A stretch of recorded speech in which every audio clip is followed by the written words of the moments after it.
Back to health, mental health one-on-one, how to be there for ourselves.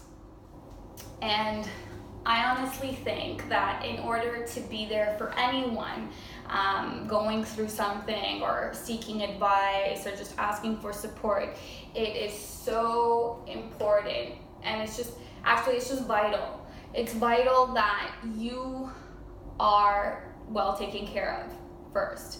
You have to focus on yourself first. It's all about you. Because if you are not doing well, if you're, not focusing on what you're going through and helping yourself succeed, or and then talking back on self-love, and you don't love yourself and you hate yourself, how do you think you would be able to help someone else? Going through something when you really haven't even experienced it yourself, right? You haven't really helped yourself in that situation. And there are three very important ways of doing that. So the first is just becoming aware.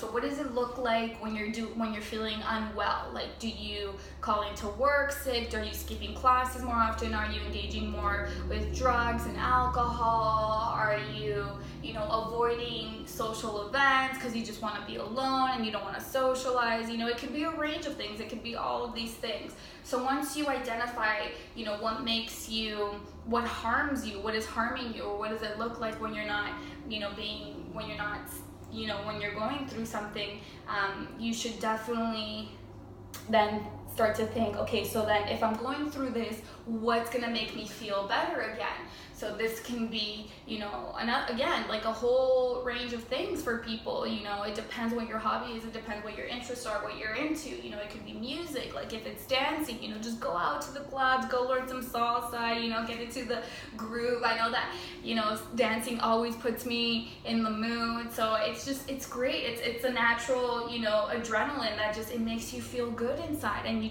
you feel so much better. Singing, if that's your thing, going for walks, like taking a hike,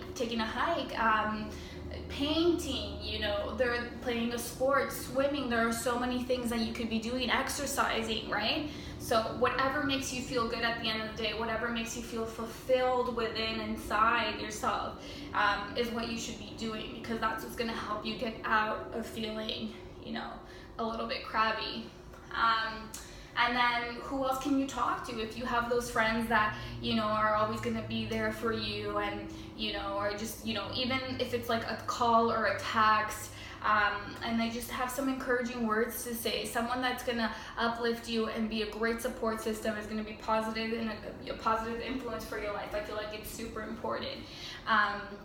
Then the second thing that you have to do to be there for yourself is to practice it. Just keep on practicing. I feel like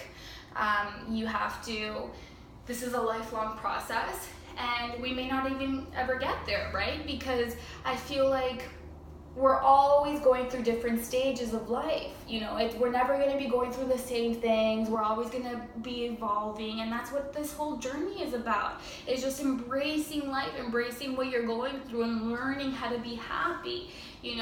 It's never the problem itself. It's always how you look at it. So it depends how, it's always going to depend, like, how do you take it? And, it's just really important to just keep on practicing, figuring out what works for you, what's going to help you, and using that to your advantage, right? And just continuing to learn.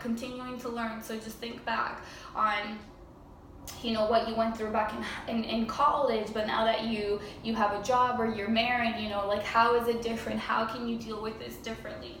And then the third thing would be, to seek help when you need it. Don't ever be ashamed, please. There's no excuse at this day and age, at 2018, to feel like nobody gets you, that I don't want to bombard anyone with my problems. Everybody is going through something. You don't have to feel ashamed. You don't have to feel like you're putting any burden on anyone. You don't have to feel like your problems are stupid. You just have to take that leap of faith, and trust me, you will be so surprised to see How many people are so compassionate towards what you're going through and will want to help, whether it be professionally, whether it be your family members, whether it be, you know, your friends. Like, we were all meant to love.